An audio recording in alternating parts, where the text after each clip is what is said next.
चलिए अब नजर डालते हैं उत्तर प्रदेश की 10 बड़ी खबरों पर। तो सबसे पहली खबर, मिल्कीपुर में उपचुनाव टाले जाने को लेकर सपा मुखिया अखिलेश यादव ने कहा, बीजेपी अपने इंटरनल सर्वे में चुनाव हार रही थी, इसलिए इलेक्शन टाला गया। चीफ ने कहा कि जो जंग में आने से पहले ही हार गए वो अपनी बदनामी बचाने के लिए कोर्ट का चक्कर लगा रहे हैं।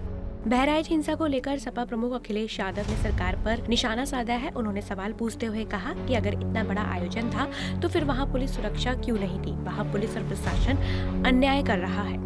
उत्तर प्रदेश के अयोध्या में दिवाली के मौके पर होने वाले दीपोत्सव की तैयारी चल रही है। इसमें पूरे शहर में 25 लाख दिए जलाकर नया रिकॉर्ड बनाने की कोशिश की जाएगी। पिछले साल 21 लाख दिए जलाने का रिकॉर्ड बनाया गया था। अयोध्या में इस साल के कार्यक्रम की खास अहमियत है क्योंकि ये रामलला के प्राण प्रतिष्ठा समारोह के बाद पहला दीपोत्सव होगा। बीजेपी के पूर्व विधायक बाबा गोरखनाथ ने बुधवार को इलाहाबाद हाईकोर्ट में 2 साल पुरानी अपनी याचिका वापस लेने का अनुरोध किया है। बाबा गोरखनाथ ने 2022 के चुनाव में मिल्कीपुर सीट से सपा नेता अवधेश के चुनावी हलफनामे को चुनौती दी थी। हालांकि बाद में अवधेश लोकसभा चुनाव जीत गए तो उन्होंने विधानसभा की सदस्यता से इस्तीफा दे दिया। मां के बाद अब पिता अखिलेश यादव के साथ राजनीतिक कार्यक्रम में आदित्य दिखाई दी। मां डिंपल यादव के बाद अब आदित्य यादव अपने पिता के साथ राजनीतिक कार्यक्रम में दिखाई दी। जी हां, आदित्य जम्मू कश्मीर के नए मुख्यमंत्री उमर अब्दुल्ला के शपथ ग्रहण समारोह में अपने भाई अर्जुन के साथ शामिल हुई थी। अखिलेश यादव ने खुद इसकी फोटो शेयर करी है।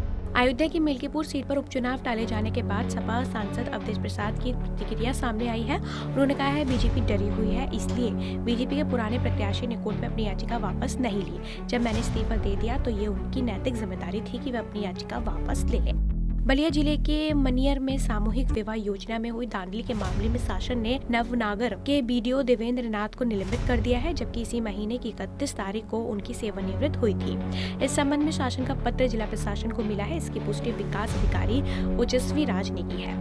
यूनियन बैंक ऑफ इंडिया का 22 करोड़ हड़पने वाला गाजियाबाद के बिल्डर राजीव त्यागी को ईडी ने बुधवार देर रात गिरफ्तार कर लिया।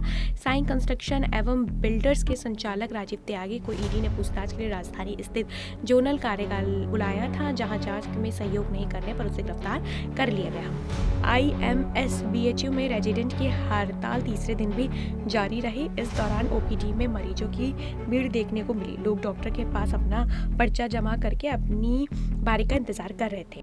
चलिए अब नजर डालते हैं 10वीं खबर पर।